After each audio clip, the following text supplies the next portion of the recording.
তুমি যদি রিলেশন করে বিয়ে করে থাকো তাহলে আজকে কথাগুলো শুধু তোমার জন্য। সে বয়ফ্রেন্ড ছিল, এখন হাজবেন্ড হয়েছে। বয়ফ্রেন্ড আর হাজবেন্ড কিন্তু এক কথা নয়।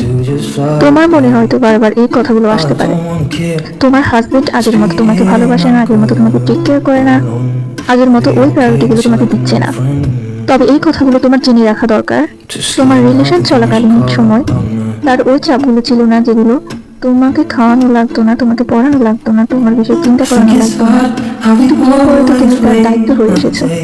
এখন সে সারাক্ষণ চিন্তা করে কিভাবে তোমাদেরকে হ্যাপি রাখবে, কি করলে তোমরা খুশি থাকবে, কি করলে ফ্যামিলি খুশি থাকবে, কিভাবে ভালোবাসলে তুমি খুশি থাকবে।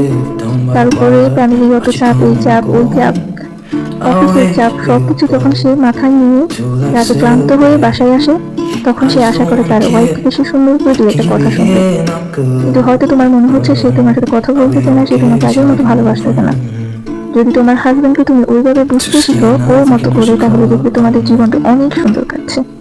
ভালোবাসা আর সুন্দরভাবে কাটুক প্রত্যেকটা মেয়ের জীবন।